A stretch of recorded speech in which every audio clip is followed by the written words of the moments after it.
Bien, buenas noches, bienvenidos. Vamos a iniciar nuestro diálogo de hoy con una oración, por favor, nos ponemos de pie. En el nombre del Padre, del Hijo y del Espíritu Santo. Amén. Lectura de la carta de San Pablo Apóstol a los Romanos. Sabemos que Dios dispone todas las cosas para el bien de los que le aman, de los llamados a seguir su designio. A los que escogió de antemano los destinó a reproducir la imagen de su Hijo, de modo que fuera Él el primero de muchos hermanos. Te damos gracias, Señor, porque nos reúnes en esta oportunidad para dialogar y profundizar tu palabra. Te pedimos que el Espíritu Santo nos acompañe, nos asista siempre, nos ilumine, especialmente por intercesión de María Asunta en el cielo. Dios te salve María, llena eres de gracia, el Señor es contigo, bendita tú eres entre todas las mujeres y bendito es el fruto de tu vientre Jesús. Santa María, Madre de Dios, ruega por nosotros pecadores, ahora y en la hora de nuestra muerte. Amén. En el nombre del Padre, del Hijo y del Espíritu Santo.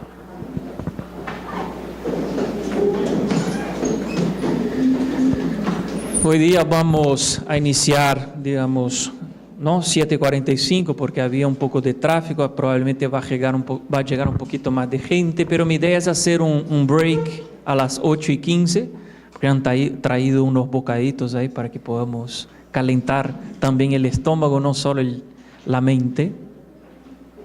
Y les recuerdo que también a las 9:30, 9:35, tenemos la exposición al Santísimo para la oración, terminar con la oración también.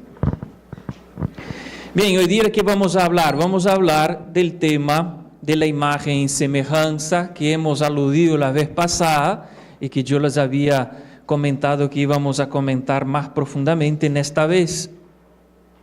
Hemos leído un texto de la carta a los Romanos, capítulo 8, versículos del 28 a 30. Y hemos leído que a los que Dios escogió de antemano, los destinó a reproducir la imagen de su Hijo. ¿Qué significa eso? Que nosotros, los escogidos de antemano por Dios, somos llamados a reproducir su imagen. Vamos hoy a profundizar entonces en eso. La vez pasada habíamos hablado de dos principios, ¿se acuerdan, no es cierto? Habíamos hablado de cómo ha iniciado la creación del mundo con el principio Dios. En el principio Dios creó el cielo y la tierra, con sus 6 días de la creación. El 7º día Dios descansa, y habíamos dicho que el descanso fundamental se trataba de un descanso en el amor. La idea de toda la creación es apuntar hacia el descanso de la comunión. Habíamos hecho una lectura tipológica, es decir, una analogía de la fe con la primera semana en San Juan.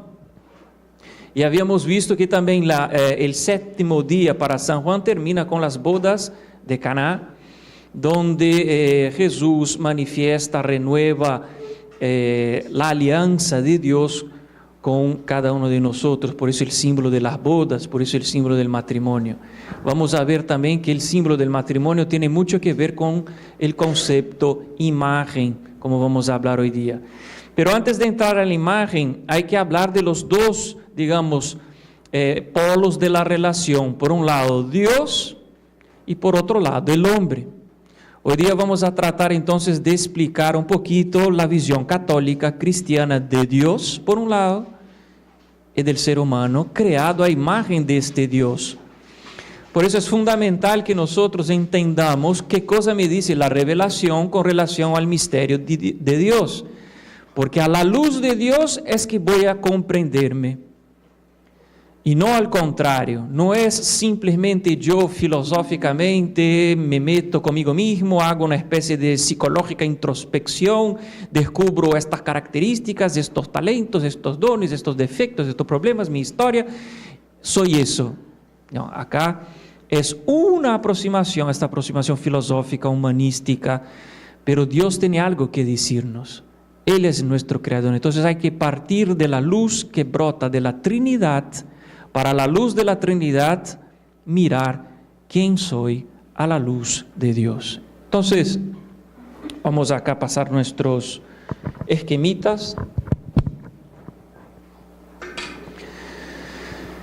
Habíamos leído en el primer versículo del primer capítulo del libro de la Génesis: en el principio Dios creó el cielo y la tierra. Aparece la palabra Dios, ¿no es cierto? Pero Dios para nosotros es una realidad mucho más compleja que la palabrita Dios. Tenemos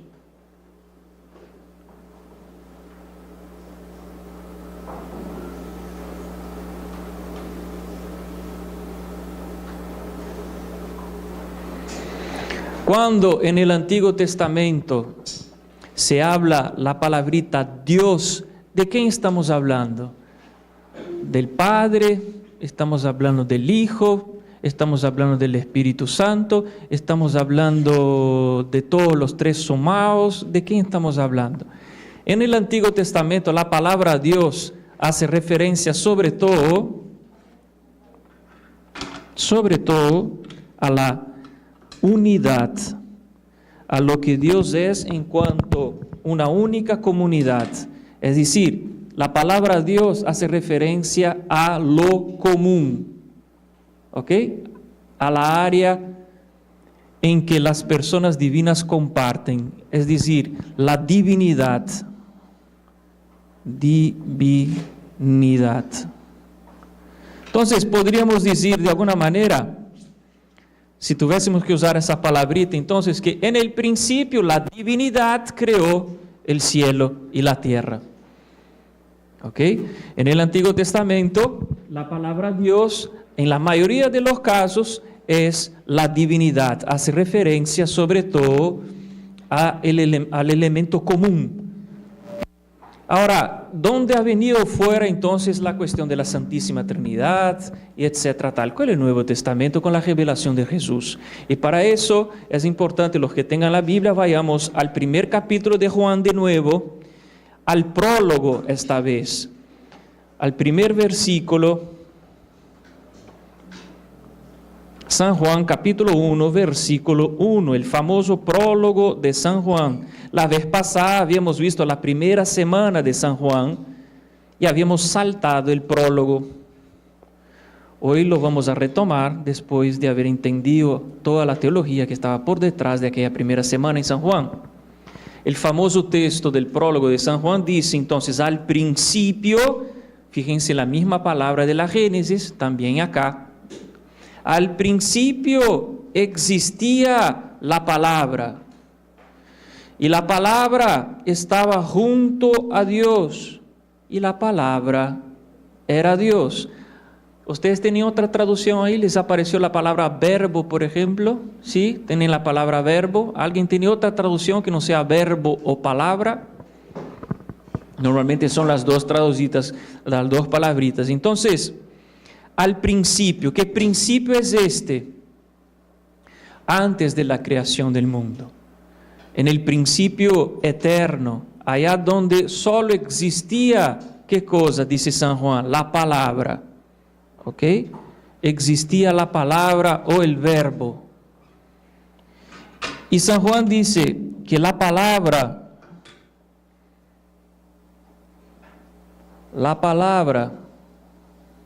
es con B grande, ¿no? Palabra. La palabra estaba junto con ¿quién? ¿Qué dice el texto? A Dios. Entonces, ¿la palabra estaba junto de la divinidad o que Dios es este? Acá empiezan las dificultades. Entonces, tenemos acá Dios.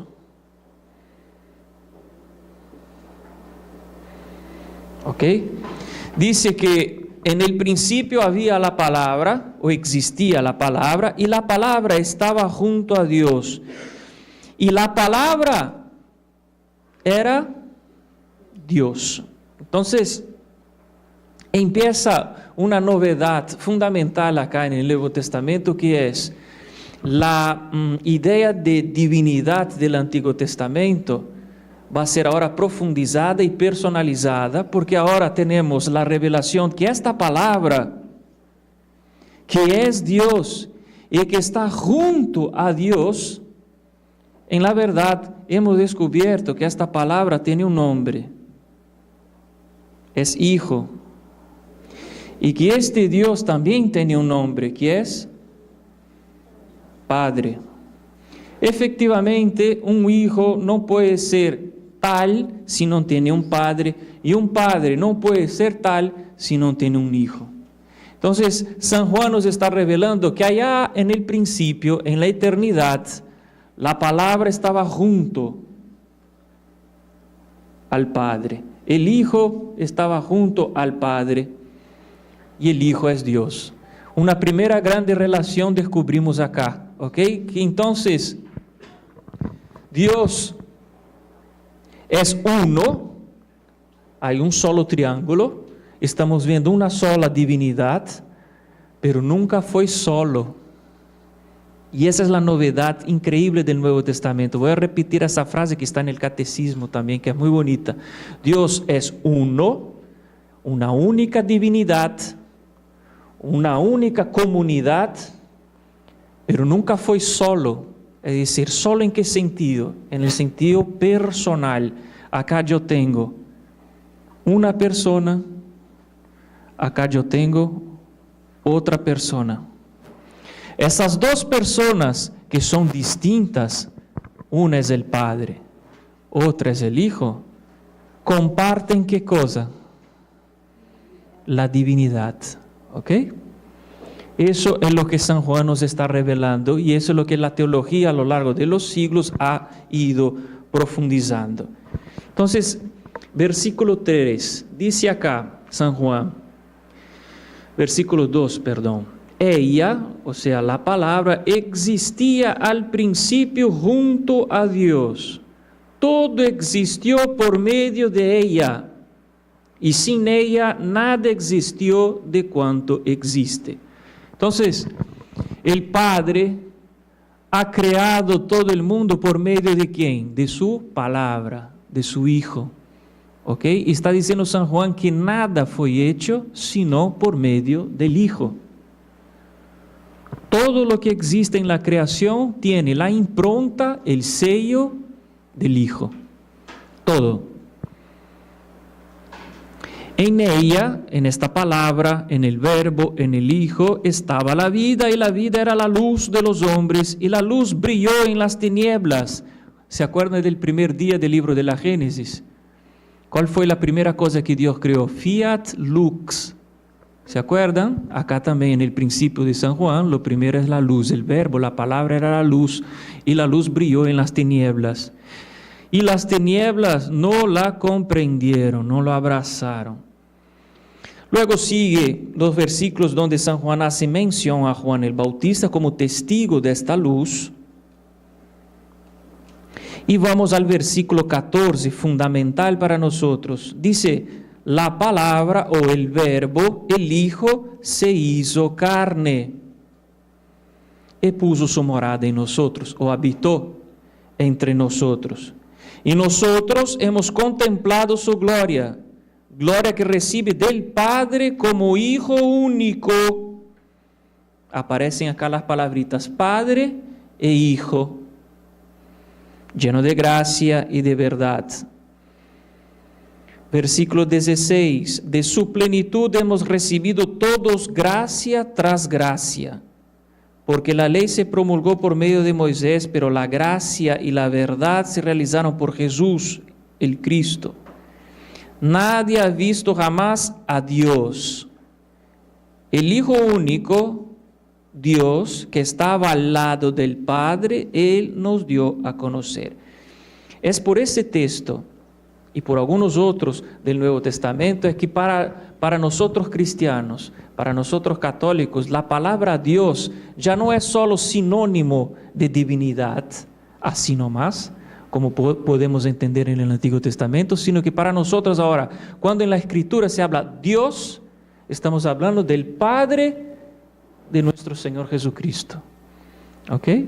El término Dios, por lo tanto, en el Nuevo Testamento, en casi 95% de sus apariciones, hace referencia al Padre, a la persona del Padre. Vamos a un ejemplo claro en las cartas de San Pablo. Vamos, por ejemplo, a Efesios. Busquen ustedes la carta de Pablo a los Efesios, el capítulo 1. Acá clarito, San Pablo explicita esa nueva concepción, esta nueva visión de Dios. Dios como una unidad personalizada. Versículo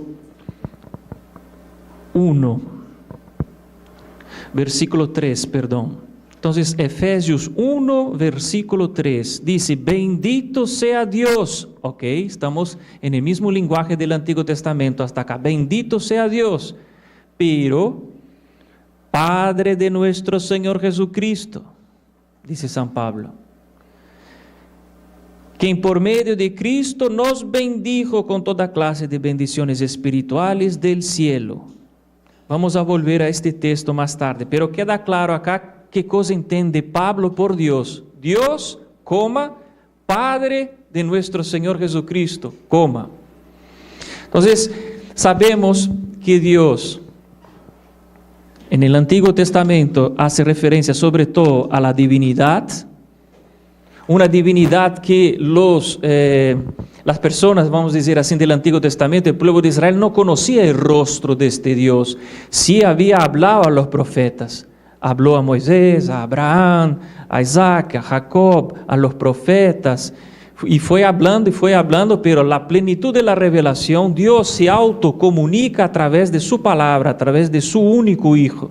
Y es a través del Hijo que hemos descubierto que Dios tiene un rostro personal, que no es una divinidad abstracta, que no es una energía, una especie de fuerza anónima, sino que Dios es persona, y por ser persona es comunión. Y acá vienen las dos cosas fundamentales que yo quisiera hablar con ustedes hoy, precisamente los conceptos de persona y comunión. Persona y comunión.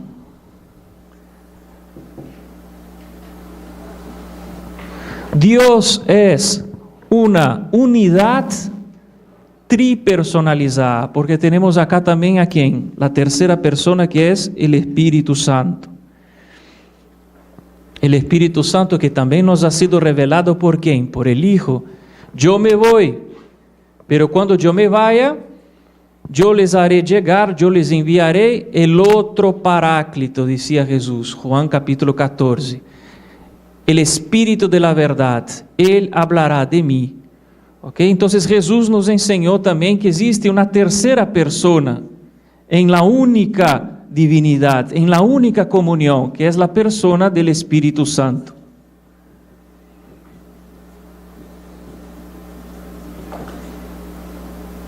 La persona del Espíritu Santo. Dios, entonces, en la visión del del Nuevo Testamento, ¿quién es? Es una unidad, una comunidad, una divinidad tripersonal. Una comunidad, una divinidad, un Dios tripersonal. ¿Se entiende eso? ¿La frase? ¿Está claro? Muy bien. Tenemos la primera persona de la Santísima Trinidad, la segunda persona de la Santísima Trinidad, la tercera persona de la Santísima Trinidad. Todo en ellos es común, todo en ellos es comunión. En Dios hay una sola mente, una sola voluntad, un solo obrar, un solo querer. Entonces, ¿cuál es la diferencia? La diferencia entre ellos es las propias personas. El Padre no es el Hijo y no es el Espíritu Santo, el Hijo no es el Padre y no es el Espíritu Santo, y el Espíritu Santo no es el Padre y no es el Hijo. Entonces la diferencia entre ellos, en medio de la única comunión de que gozan, es su rostro, el rostro de cada uno de ellos. Es muy difícil para nosotros penetrar en este misterio porque todas las palabras que acabo de utilizar son de alguna manera antropomórficas. Porque no tenemos otras herramientas para hablar. Hablamos de la experiencia humana de alguna manera. Y por analogía llegamos a un misterio tan inefable, tan grande como ese. Pero es algo, por lo menos nos acercamos a algo y sobre todo porque la palabra haciéndose carne, la palabra habló lenguaje humano. De alguna manera podemos acercarnos a este misterio, ¿ok? Aún con las pobres palabras humanas. Entonces, para hacer el gran resumen, el Padre desde toda la eternidad engendra el Hijo es desde toda la eternidad el engendrado por el Padre, y el Espíritu Santo es el que procede desde toda la eternidad del Padre y del Hijo, es la persona amor. Entonces, esta comunión acá es eterna, siempre se ha dado, Dios siempre ha sido tres personas en comunión. No son tres personas aisladas que un día se resolvieron pues unirse, no, siempre cuando hablamos de Dios, Nuevo Testamento, Dios cristiano católico, estamos hablando de una única comunión, de una divinidad comunional y tripersonal. Acá está el misterio. Ahora, habíamos iniciado diciendo que nosotros hemos sido creados a imagen y semejanza de ¿quién? ¿Qué cosa dice la Escritura? Somos imagen y semejanza de Dios en el libro del Génesis, ¿no? Versículo 26, hagamos el hombre a imagen y semejanza nuestra, con el plural que les había comentado, que según la tradición católica cristiana, hace una alusión implícita al misterio de la Santísima Trinidad. Entonces, hemos sido creados a imagen y semejanza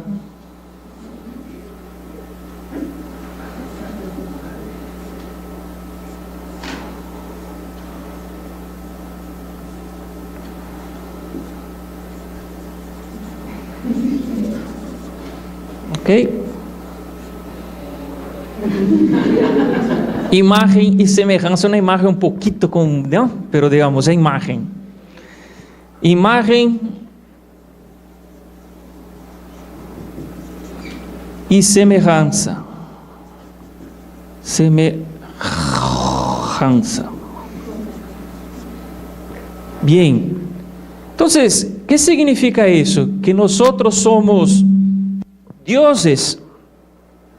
Bueno, si Dios es Dios, como hemos estado hablando, si Dios es una comunión tripersonal, nosotros hemos sido creados a imagen y semejanza de un Dios tripersonal. ¿Eso qué significa? Que yo soy Dios, que en mí hay tres personas. ¿Ustedes escuchan tres voces dentro de ustedes?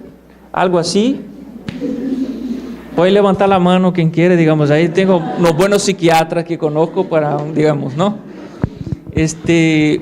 Vamos a profundizar un poquito ahora qué significa, en qué sentido pues nosotros hemos sido creados a imagen de este Dios acá. No es un Dios genérico, ¿no? De una especie de entidad abstrata, no, ya conocemos un poquito más el rostro de Dios revelado por Jesús. Es una comunión tripersonal de personas. Entonces, ¿en qué consiste imagen y semejanza? Hay dos formas de descubrir esto, ¿ok? Tanto en el ser cuanto en el obrar. Somos imágenes de Dios en estos dos aspectos, en la identidad, en el ser, y también soy imagen y semejanza en el obrar, en mi actuar, en mi desplegarse.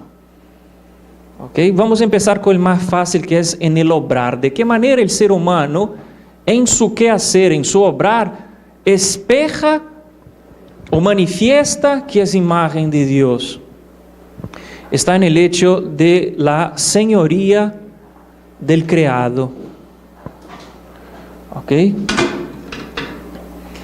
¿Se acuerdan de Génesis que habíamos leído también, no? Que cuando Dios creó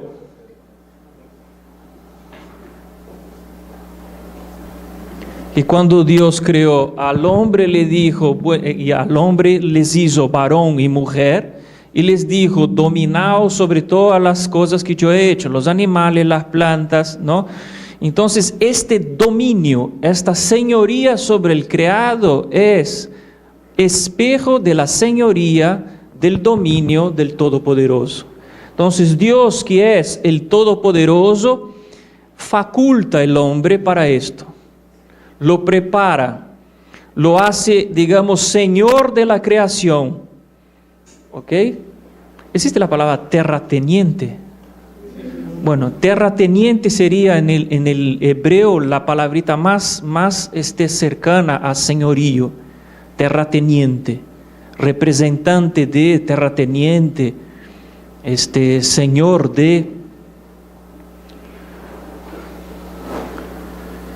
¿Qué otro aspecto en el quehacer el ser humano manifiesta su imagen y semejanza? En la capacidad de engendrar.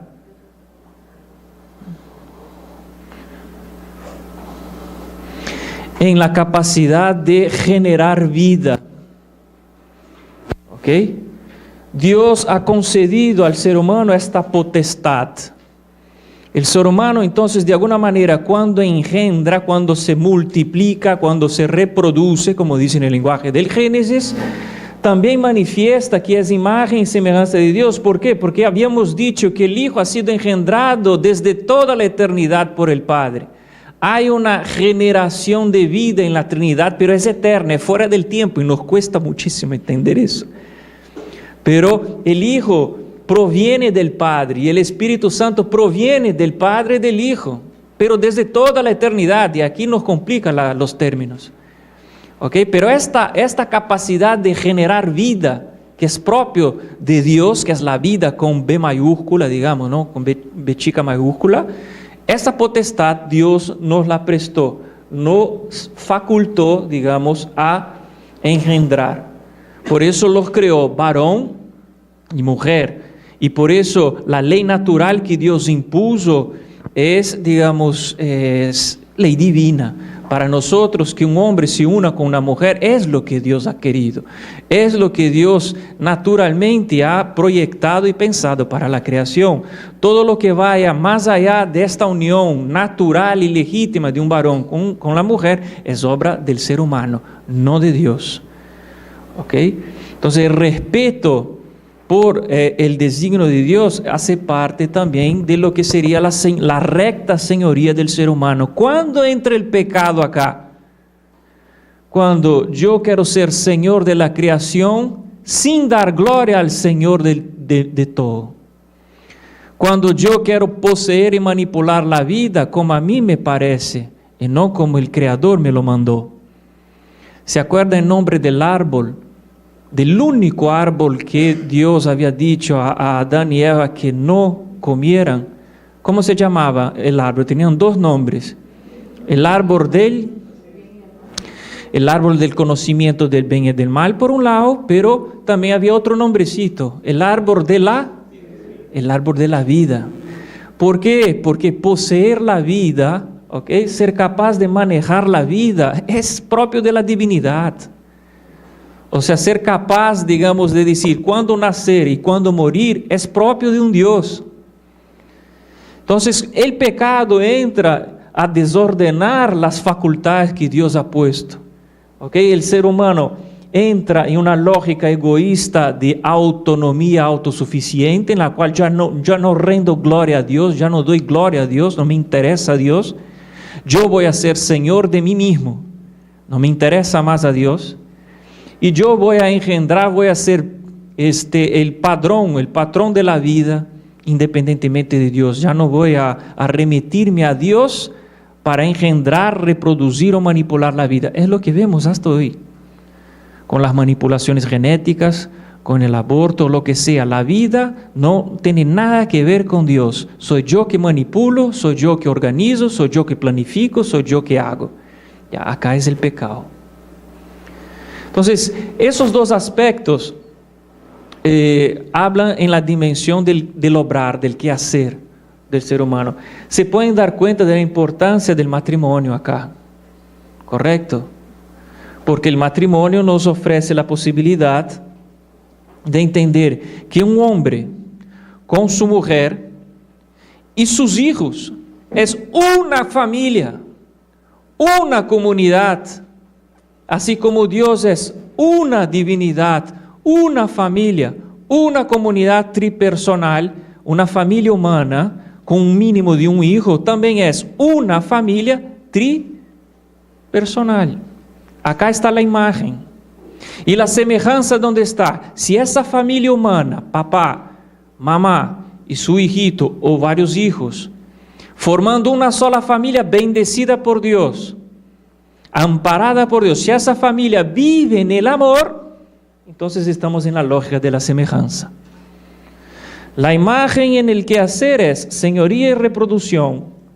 La semejanza es una señoría en el amor, un engendrar la vida en el amor. La desemejanza, ¿dónde estaría? En la señoría del egoísmo, en engendrar sin amor. ¿Está claro?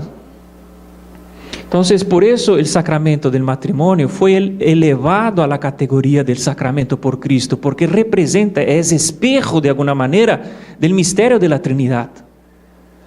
Una persona, las dos personas, el varón y la mujer, cuando se casan no para firmar un contrato así nomás, porque el contrato lo pueden hacer pues, en el matrimonio civil, ¿no? Pueden hacer cualquier otro tipo de acuerdo entre ellos, convivir, ¿no? Estar juntos, no sé, pues contratos sociales. Eso siempre existió desde que el hombre es el hombre, pero cuando Cristo eleva esta realidad natural a sacramento, está diciendo, el matrimonio es signo de algo, es señal de algo, eso es el sacramento, es señal de algo, ¿de qué? De la única comunión trinitaria, de una comunión, de una única familia tripersonal. Entonces, esa es la belleza de la familia cristiana, de la familia bendecida por el sacramento. Esa es la extraordinaria riqueza y misión del matrimonio. De alguna manera, reproducir, anunciar en el mundo la imagen y semejanza de Dios, ¿no?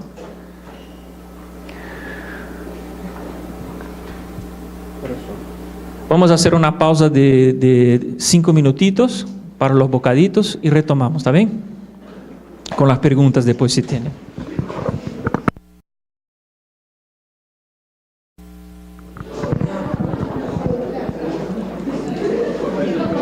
Muy bien, ahora va a venir el momento más duro de nuestro diálogo, ¿eh? Que va a ser más complicado, ¿eh? Prepárense, pongan el cinturón de seguridad, que vamos a volar alto ahora.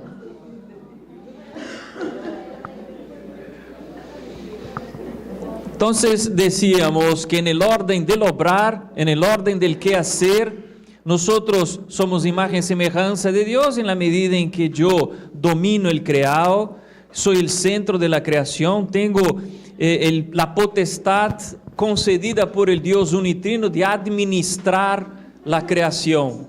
Perfecto. Habíamos dicho también que en el orden del obrar, del quehacer, el ser humano realiza su imagen y semejanza también en el aspecto del engendrar, de cooperar con el Dios unitrino en la promoción de la vida.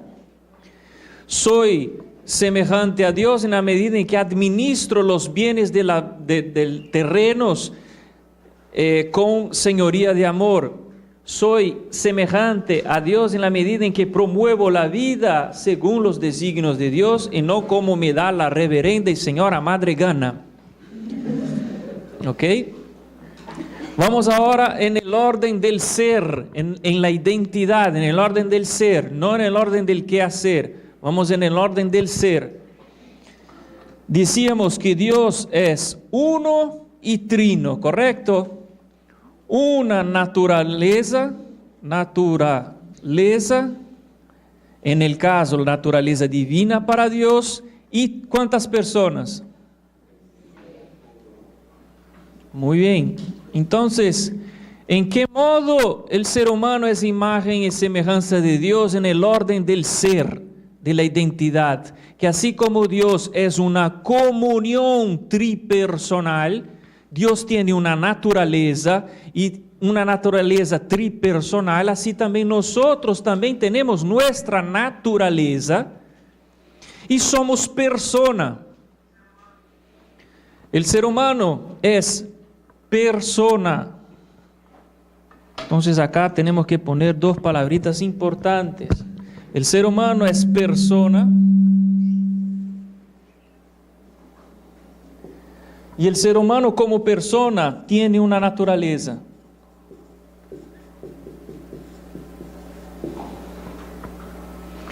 Dios también es persona, pero en el caso de Dios, ¿cuántas personas están comprometidas en la única naturaleza? Son 3 personas. ¿Cuáles son los nombres revelados de estas 3 personas?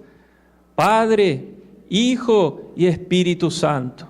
¿Ok? Son los nombres propios de estas 3 personas. Por serem personas, tienen características personales. El Padre es Padre y punto. El Padre nunca va a ser Hijo y nunca va a ser el Espíritu Santo.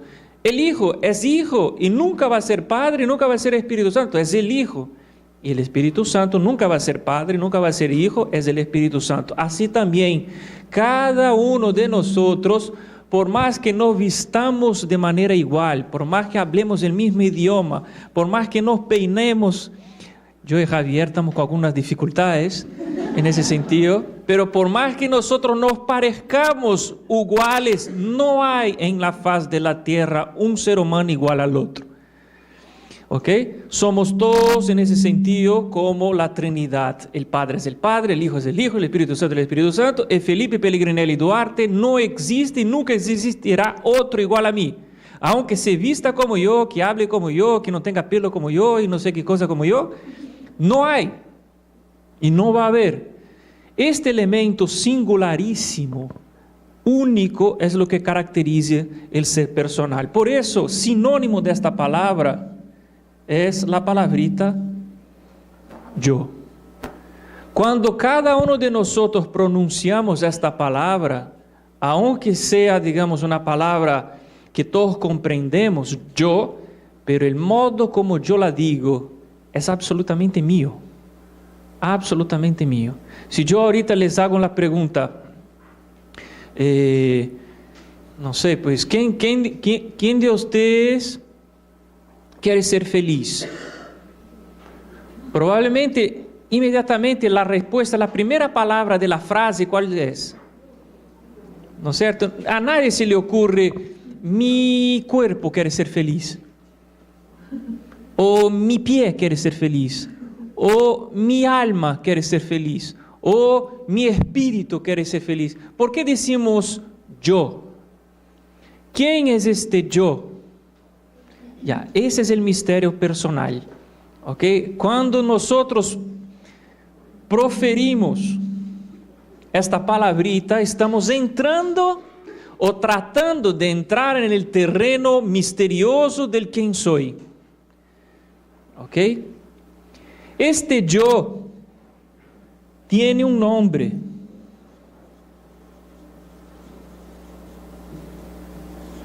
Y por nombre acá estoy diciendo no el nombre que tenemos socialmente hablando, Felipe, Javier, Piriquito, fulanita y menganito. No estoy diciendo este nombre social, cultural, humano, horizontal.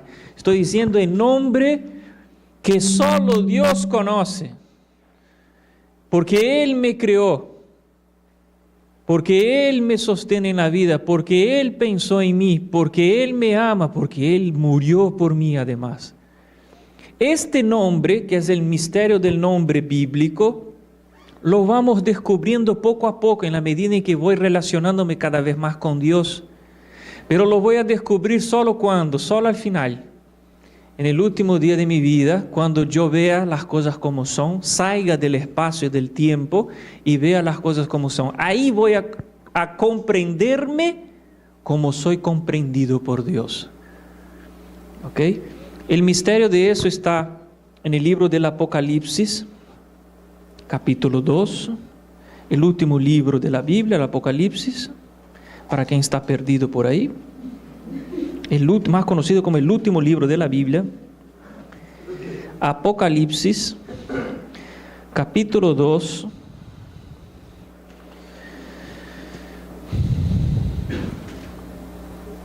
versículo 16 y 17. Es el Espíritu Santo hablando a la iglesia de Pérgamo, Asia Menor. Entonces, acá al finalcito del discurso a la iglesia de Pérgamo, versículos 16, 17, el Espíritu dice a la iglesia: arrepiéntete, de lo contrario iré pronto allá para luchar contra ellos con la espada de mi boca. Eran algunos herejes que estaban en la iglesia. El que tenga oídos, escuche lo que dice el Espíritu a las iglesias. Al vencedor le daré del maná escondido, le daré una piedra blanca y grabado en ella un nombre nuevo que solo conoce el que lo recibe. Ya, esa es la metáfora del Apocalipsis, es nuestra identidad más profunda. Seguramente en algunos momentos de la vida de ustedes, de sus existencias, ustedes se han preguntado en algún momento, mirándose al espejo, durmiendo, comiendo un McDonald's o un Sunday, cada uno es cada uno, ¿no? Se habrán preguntado, pero ¿yo quién soy? ¿No es cierto? Yo puedo encontrar muchas respuestas a esta pregunta. No puedo pedir ayuda a mi papá, a mi mamá, a mi amigo, a mi perro, a mi papagayo, a mi gato, a mi psiquiatra, a mi psicólogo, y un montón de informaciones voy a tener. ¿Qué tipo de informaciones vamos a poder obtener? Que tengo un cuerpo, que tengo emociones, que tengo sentimientos, que tengo huesos, que tengo virtudes, que tengo defectos, que tengo una historia, que nací en una fecha, que me siento así, que pienso así, que aprendí eso. Correcto, podemos encontrar un montón de respuestas a ese nivel. Pero aunque yo sea de verdad bastante fino, bastante introspectivo, para hacer la lista de mis características personales, mi carácter, mi historia, mis virtudes, mis defectos, eso a los ojos cristianos es insuficiente. Porque tiene solamente ¿qué cosa con esto? La visión de que tú has podido descubrir de ti, y punto y basta. Falta ¿qué cosa? Falta la visión fundamental. ¿Qué cosa Dios, tu creador, piensa de ti? ¿Ok? Y eso solo se esclarece, hemos escuchado, vamos todos a recibir, todos ya tenemos nuestros nombres, como decía Jesús, inscritos en el libro de la vida.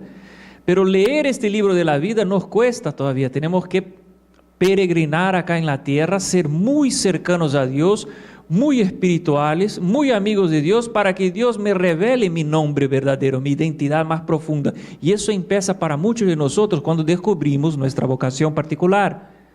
La vocación se llama vocación particular porque ya es, dentro de la llamada general de Dios, ya es un aspecto muy personal y particular.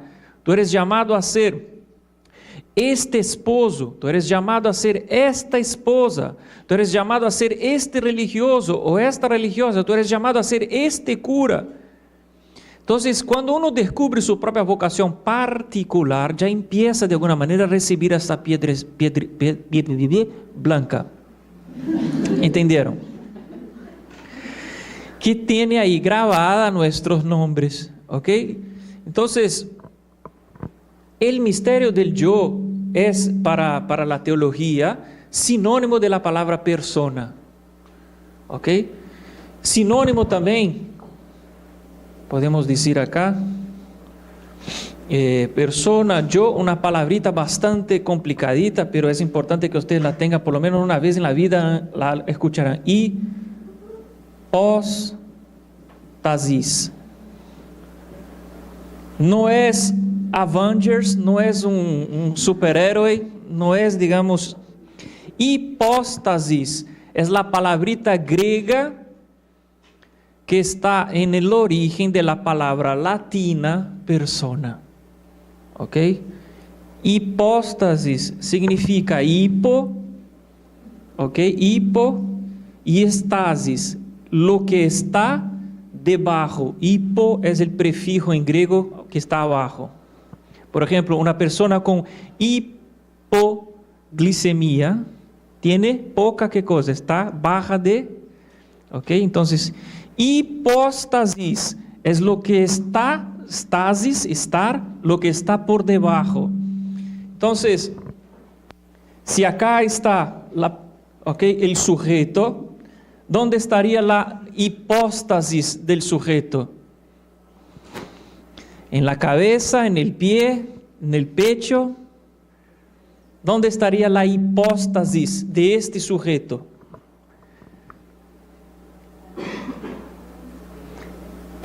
En ningún lugar, porque estamos hablando de algo espiritual. ¿Ves? Yo le dije que iba a complicar las cosas ahora. En ningún lugar, ¿por qué? Porque estamos hablando de algo espiritual. Por eso también otro sinónimo para persona, yo, hipóstasis, es la palabrita, entre comillas estoy poniendo, porque después voy a explicar en el próximo 15 días. Espíritu.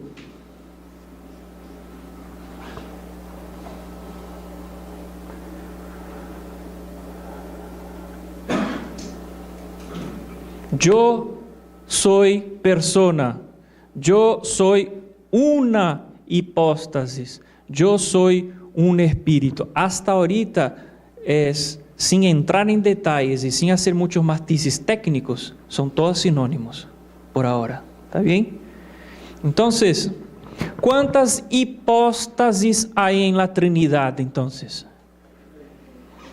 ¿Cuántas? 3 hipóstasis. ¿Por qué? Son 3 personas. ¿Cuántos yos hay en la Trinidad? 3.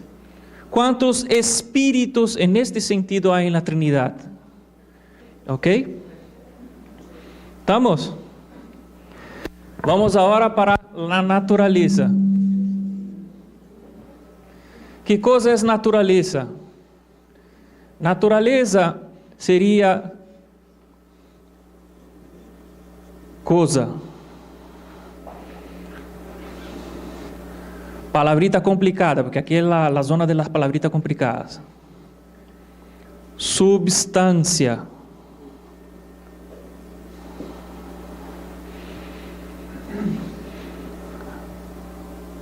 Ousia en griego. ¿Estamos de acuerdo que todos nosotros somos una cosa? Somos, ¿no?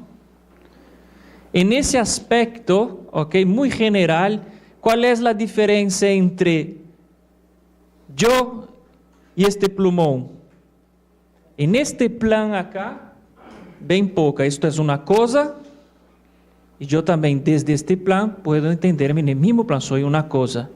¿Cuál es la diferencia? Es que esta cosa no es persona. Yo como cosa soy persona. Ahora, nuestra cosa está constituida fundamentalmente por 2 grandes realidades. Acá voy a nivel clásico. ¿Cuáles son estas 2 cosas? Alguien ya dijo por ahí. Cuerpo y alma.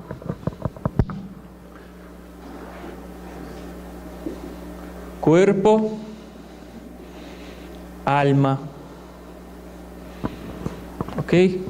Entonces, mi naturaleza está constituida por cuerpo, alma. Ahora, ningún cuerpo y ningún alma caminan solitos, porque ninguna cosa está viva sin un yo que la vivifica. Voy a repetir esta cuestión. No existe un cuerpo y un alma privado de un yo. En la realidad solo existe, un ser humano, solo existe como un cuerpo y un alma sostenido, hipostatizado, digamos, basado, fundamentado por un yo. Entonces, yo soy un cuerpo y un alma hipostatizado. ¿Cuántos son los elementos entonces que entran en juego acá? Son 3 elementos para entender quién soy. Yo soy persona en cuerpo y alma.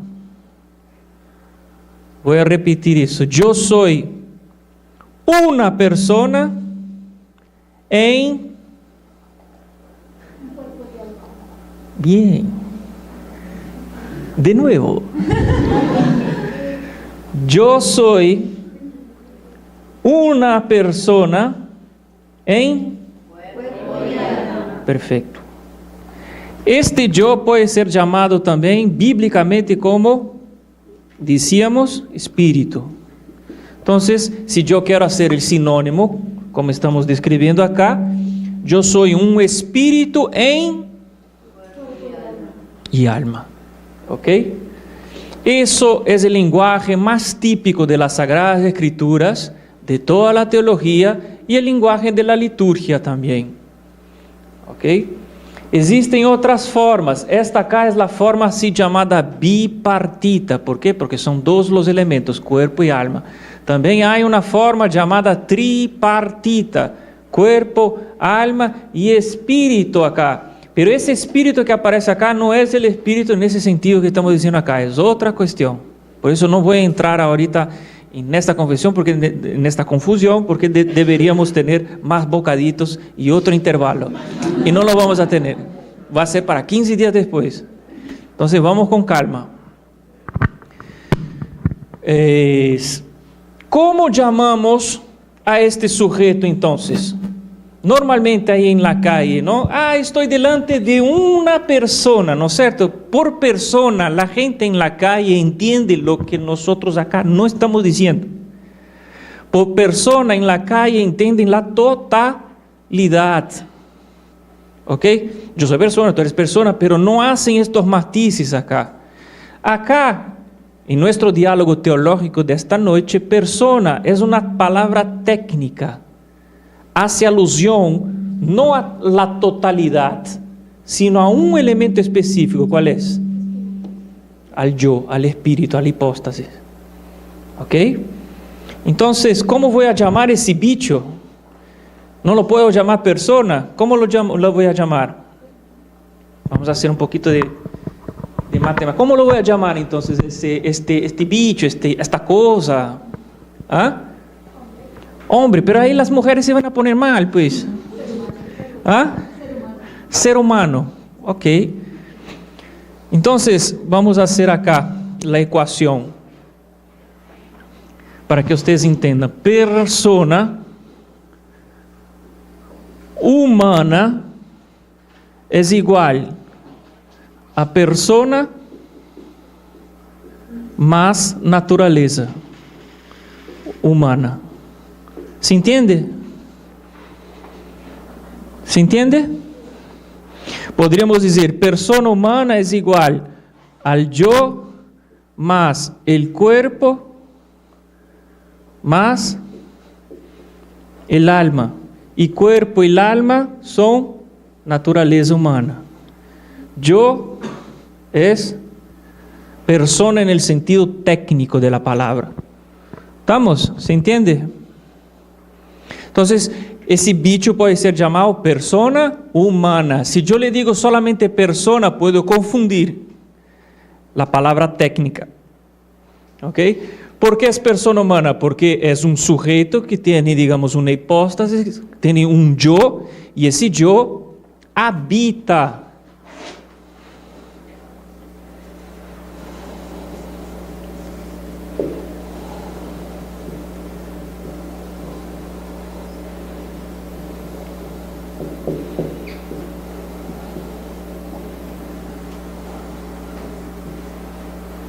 ¿Está bien? Cada uno de nosotros, por lo tanto, está llamado por vocación a ser Señor de sí mismo.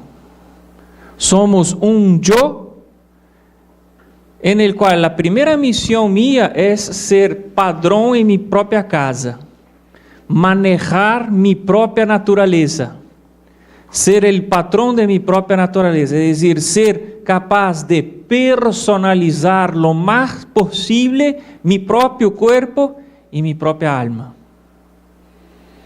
Por eso decimos que una persona, por ejemplo, que está en el pecado, se vuelve un animalito. ¿no? Porque va perdiendo qué cosas, la capacidad de personificación de su cuerpo y de su alma, se va volviendo, se va despersonalizándose, ¿ok? Con el pecado. Mientras que con la santidad, cada vez más voy recuperando el dominio y la potestad sobre mi propia naturaleza, el dominio de mi cuerpo y el dominio de mi alma. El santo y la santa es la persona que ha logrado, por lo tanto, con la gracia de Dios, un señorío sobre sí mismo, un dominio sobre sí mismo, y ese dominio y ese señorío es amor. Ahora bien, para terminar, porque hay muchas cosas que van a quedar en sus cabecitas ahí, van a tener pesadillas en esta noche sobre personas hipóstasis. Si ustedes piensan en no se asusten con las hipóstasis y ni con las usías. Pero digamos, si tienen sueño con eso, significa que algo de estas palabras se quedó grabado. La palabrita yo puede traer un pequeño equívoco, un pequeño engaño, que es pensar que existe en la realidad un yo absolutamente individual, es decir, sin ninguna comunicación con los demás.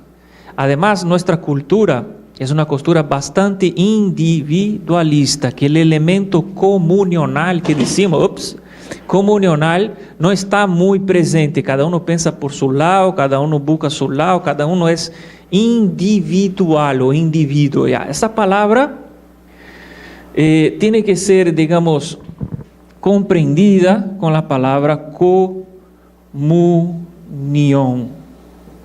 No existe ningún ser humano vivo y real que no esté ya en comunión. O sea, ¿qué significa eso? Ninguno de nosotros, no existe una persona, nuestro amiguito acá, no vive sin comunión. Es decir, él no sería tal si no fuera mirado, sostenido por la Trinidad. Y la Trinidad es de comunión. Pero él no es cristiano, no es, es ateo y está a la punta de ir al infierno. No importa. Si está vivo, si es persona en cuerpo y alma, está siendo amado, sostenido, creado, ayudado, amparado por la Trinidad. Y la Trinidad no es individualidades. La Trinidad es comunio, comunidad. ¿Está claro? Eso se refleja también en el matrimonio. ¿Por qué? Porque para que salga un yo nuevo, implica ¿qué cosa mínimamente? La comunión de ¿quién? De dos, como mínimo. Entonces nadie viene al mundo fuera de la comunión. Nadie viene al mundo pura individualidad. No existe en la realidad. Eso es pura ficción y pura imaginación nuestra, o intento frustrado nuestro de llevar una vida completamente individual, pero no existe. Estamos todos rodeados siempre por la comunión. Ahora, esta comunión implica que yo la responda, que yo la abrace, que yo la quiera. Ese es problema para otros diálogos que vamos a tener. Pero un niñito recién fecundado y un niñito recién nacido que está en los brazos de su madre es un yo, pero un yo abrazado y sostenido por la comunión horizontal y por la comunión vertical divina. Siempre, si es ser humano, si es persona humana, nunca está fuera de la comunión. ¿Eso quedó claro? Entonces, para terminar hoy día, ¿cómo definimos qué cosa me hace entonces persona humana? El hecho de que yo sea capaz de pensar, que tenga razón, que sienta, que sea libre, que pueda yo decidir, escoger entre el bien y el mal. Todo eso me hace persona. No, todo eso expresa que soy persona, pero no es la causa de mi ser personal. ¿Ok? Lo que es la causa de mi ser personal es Dios. ¿Por qué soy persona? Porque Dios existe y Dios me lo hizo así. Soy imagen y semejanza de Dios. Mi dignidad, por lo tanto, como ser humano, como persona, no está en el hecho de que soy capaz de pensar. No está en el hecho de que soy capaz de decidir. No está en el hecho de que soy fuerte o débil, alto o bajo, gordo o flaco, verde, amarillo, azul, negro, blanco. No está en eso mi dignidad. Para un católico su dignidad está fundada en que yo soy obra de la Santísima Trinidad.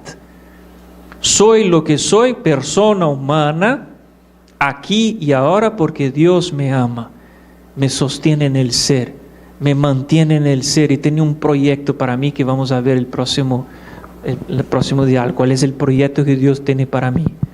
¿Ok? ¿Por qué les digo eso que es importante? ¿Por qué? Porque la cultura en que vivimos no entiende el concepto de persona de manera como estamos diciendo nosotros. ¿Ok? Para el mundo allá afuera, persona es igual a sujeto o individuo capaz de pensar y ser responsable de sus actos. ¿Ok? Entonces, bajo ese criterio, un feto no es persona. Claro, ¿no? ¿Por qué? Porque un feto no es responsable de sí mismo, un feto no piensa, un feto no quiere, un feto no siente, sabe Dios. Bajo ese criterio, una persona en coma tampoco es persona, porque la persona está en coma y no puede decidir sobre sí misma, no puede pensar, no puede querer, no puede... ¿Me explico, no? Entonces, para nosotros católicos, todo eso es secundario con relación al elemento primario. Mi dignidad reside en el hecho de que Dios me ha creado a su imagen. No está en el hecho de que Dios piensa, que yo piense, que yo escoja, que yo quiera, que yo sienta, que yo no sea jugador de fútbol, sea, digamos, ingeniero, lo que te dé la gana.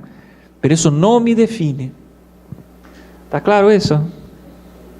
Preguntas, comentarios, inquietudes, angustias existenciales. Hay mucho contenido, muchos conceptos, pero digamos, vamos poco a poco, ¿no?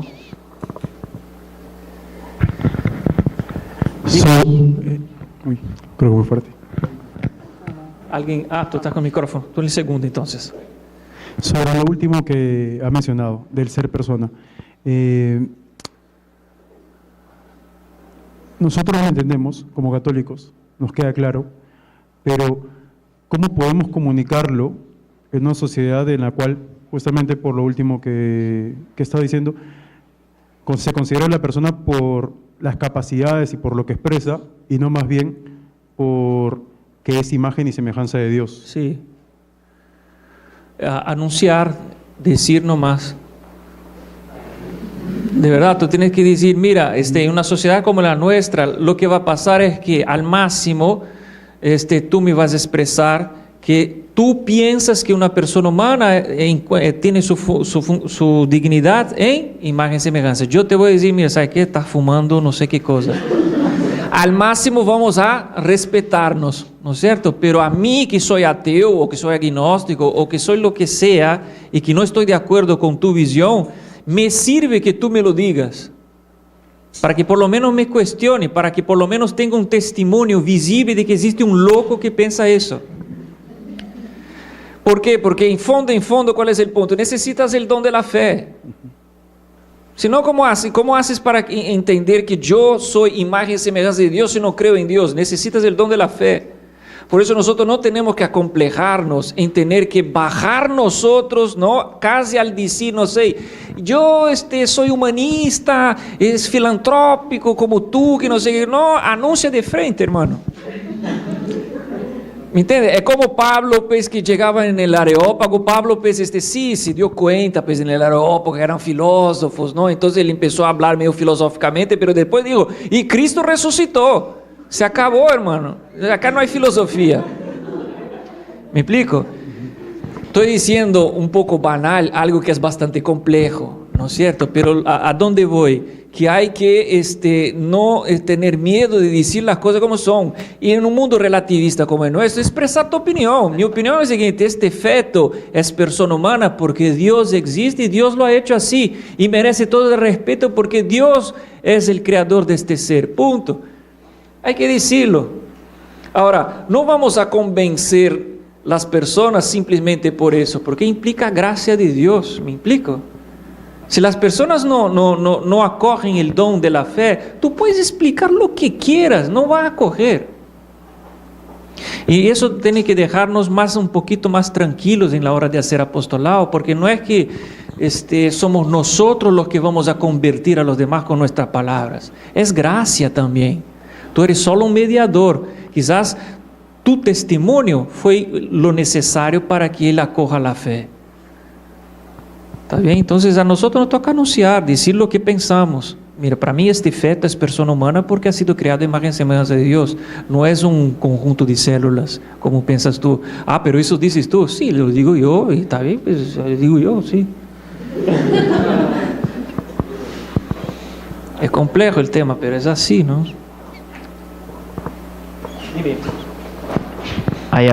Bueno, buenas noches a todos. Quería preguntar, bueno, más o menos saber si hay una diferencia entre cuerpo-alma dentro del espíritu, o es alma espiritual, o cuál es la diferencia del alma y el espíritu, porque algunos doctores de la iglesia han dicho que... Acá necesitaría hacer otra charla, ¿ya? Pero esos son los matices que quiero hacer, no, o sea, por eso he puesto entre comillas, porque esta palabrita acá se usa para muchos aspectos, ¿ya?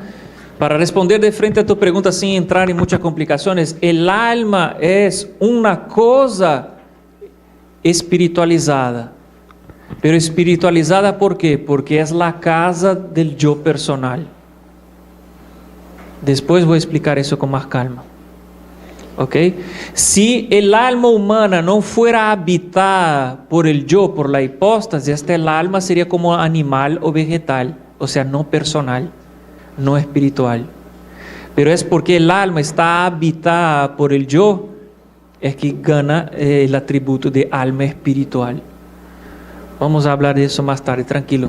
Fumemos una hierba con paz, tranquilo. Para hoy ya está suficiente eso. Padre, solo una cosita con lo que dijo Raúl, que recuerdo que vimos una vez el tema de hasta dónde llega la parte filosófica o existencial y hasta dónde tiene que entrar necesariamente la fe. Uh-huh. Porque sí, algo que sí hay que reconocer es que en un diálogo con una persona, sea lo que fuere, crea lo que creyese, uno puede llegar hasta un punto, si es que la persona tiene cierta profundidad existencial, hasta un punto. Es decir, hasta un mínimo de denominador común, ¿no? Claro. Es decir, por ejemplo, en el tema naturaleza, sí. Puedes llegar a saber podemos estar de acuerdo que tenemos un cuerpo, así es. Por ejemplo, somos biología. Incluso en la parte de alma, pues se puede llegar de una forma, no sé, pues, psicología, sí, las cosas que piensas. Y desde allí, o sea, sí hay que meter de todas maneras la fe. Pero sí parte del recorrido puede ser hecho de forma existencial, ¿no? Así es. Parte del recogido puede ser hecho de forma existencial, partiendo de abajo de las experiencias humanas, pero no puede negar el momento vertical. Claro. Porque si no, nos quedamos en poesía, en filosofía, en historia, en sociología, y no llegamos pues al corazón del problema. Sí. ¿No? Pero como una preámbula puede ser útil, ¿no? Pero no es el anuncio propiamente dicho, ¿no? Sí, y lo otro es, en el tema de la naturaleza y la sustancia, nunca me ha quedado claro cuando hablamos, por ejemplo, de la naturaleza divina, sí, o la naturaleza sí, humana, estamos hablando como si en general fueran las mismas cosas. No fueran la misma, claro, fueran el mismo tipo de cosa. Sí. Porque la naturaleza humana... Aquí es antropomorfismo, es por analogía. Así como nosotros pensamos, decidimos y queremos porque somos personas, así Dios en cuanto divinidad, en cuanto una única naturaleza, en cuanto cosa, piensa, decide, quiere, ama, hace, no hace. Es por analogía acá. Sí, pero no solamente, sino en el hecho de que la naturaleza divina es una sola. Así es. Y las naturalezas humanas son varias. Así es. Vamos a ver, voy a tratar de traducir lo que está diciendo acá, ¿no? O sea, decíamos que Dios es una naturaleza en tres personas, ¿no es cierto? Una divinidad tripersonalizada. Bueno, cada uno de nosotros es una naturaleza monopersonalizada. No existe la naturaleza humana. No existe la naturaleza humana, lo que existe es tu naturaleza humana, porque está todo personalizado.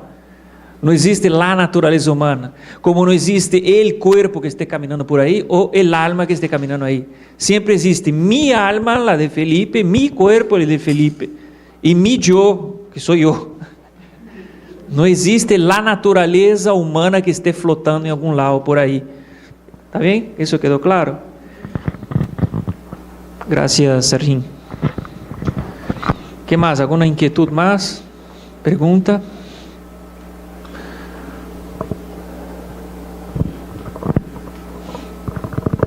Yo les voy a pasar por email 3 citaciones bíblicas que hablan del misterio que hemos hablado hoy día, pero van a preparar también nuestro próximo encuentro, que vamos a seguir meditando sobre el ser personal y comunional. ¿Está bien? Les voy a mandar por email. Ustedes tienen 15 días para divertirse con estas cositas. ¿Está bien? ¿Alguna pregunta más? Persona, naturaleza. Después del próximo encuentro yo les voy a hablar qué es lo que pasa con la muerte. ¿No? El bendito tema, cuerpo se queda, el alma se va, la persona se queda. ¿Qué es lo quién se va para allá? ¿Quién se queda para acá? ¿Quién va a resucitar? Resucita el alma, resucita el cuerpo, resucita el yo, resucita a nosotros, todo. ¿Está bien? ¿Por qué? Porque esa introducción que estamos haciendo es necesaria para el uso, digamos, de la Sagrada Escritura que vamos a hacer en los próximos encuentros. ¿Está bien? Y va a dar luces también para ustedes percibir el don de nuestra fe, como la fe ilumina casos tan complicados como la bioética, la cuestión del aborto, la manipulación de los genes, toda esa cuestión que les decía de la señoría, de la reproducción, del ser personal, ¿no? Y para evitar una tentación también muy grande hoy día, ¿no? El racionalismo, por ejemplo, ¿no? Yo soy más porque pienso mejor que los demás o porque soy más inteligente que los demás, ¿no? Y eso desde el punto de vista cristiano no significa nada, literalmente nada, es solo una herramienta, ¿no? Pero en el mundo, ¿cuánto cuenta, no? Cuánto soy smart, ¿no? Cuando soy inteligente, cuando yo soy bello, cuando yo tengo un cuerpo así, un cuerpo asá, ¿no? En fin, tantas cosas que podemos sacar como conclusiones. Dale, con la tuya la última. Ya, gracias. ¿Qué es para usted la inteligencia? ¿Cómo define usted la inteligencia? La adecuación de tu mente a la realidad. Ya, gracias. Gracias. Vamos a fumar después, tranquilo. Tranquilo. Tranqui. Bueno, vamos al Santísimo entonces los que puedan. Ha sido un gusto. Nos vemos en 15 días. ¿Ok?